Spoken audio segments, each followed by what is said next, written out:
কান্না করছে। বুঝতে পারলাম সম্পর্ক ভেঙে যাওয়ার ভয়ে কান্না করছে। তারপর রিদিতাকে বাবা মার সামনে নিয়ে গেলাম। রিদিতাকে দেখেই মা নিমিষেই ঠান্ডা হয়ে বলে ওঠে, বাহ, বৌমা তো অনেক রূপবতী আছে দেখছি, তবে তার গুণগুলো দেখার বাকি আছে। আন্টি, আমার বোন যেমন সুন্দর তেমন তার মনটাও অনেক সুন্দর। আপনাকে অনেক সেবা যত্ন করবে। কি বৌমা, সেবা যত্ন করবে তো আমায়?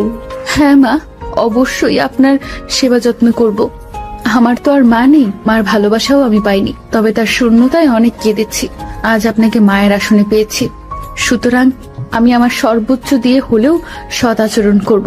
ব্যাস, রিদিতার কথাতে মা গলে একদম পানি। তবে বাবা আমার প্রতি একটু নারাজ। তাকে হাত করতে কিছুদিন সময় লাগবে, তা খুব ভালোভাবেই বুঝতে পারছি। পরিশেষে রিদিতাকে আমার পরিবারজন সবাই মেনে নেয় এবং বড় ভাইয়া মুন্না ভাইয়ের উদ্দেশ্যে বলে, এই বিয়ে পুনরায় আবার হবে, আর তা খুব জমজমট ভাবে। আলহামদুলিল্লাহ, আপনারা বিয়ের বিধি ব্যবস্থা শুরু করুন। এবার দুই পক্ষেই ধুমধাম করে বিয়েটা সম্পূর্ণ করব ইনশাল্লাহ। হ্যাঁ, তাই হবে। এক সপ্তাহ পর আজ দুই পরিবারের ধুমধামে করেই বিয়েটা সম্পূর্ণ হলো। এবার আমার কোনো মন খারাপ লাগা নেই, মনের মধ্যে অজস্র আনন্দের শিহরণ বয়ে যাচ্ছে। আমার পরিবারে একমাত্র বাবাই শুধু মন খারাপ নিয়ে আছে, হয়তো আমার বিষয়টা মেনে নিতে পারছে না, তবে খুব শীঘ্রই তার রাগ ভাঙিয়ে ছাড়বো।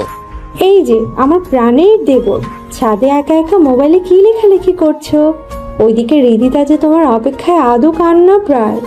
লেখালেখি বাদ দিয়ে ভাবির উদ্দেশ্যে বলে উঠলাম, না মানে ইউটিউবে টুকটাক গল্প লেখালেখি করি তো, এর জন্য নিজের ঘটনাগুলো গল্প আকারে ইউটিউবে পাবলিশ করছি।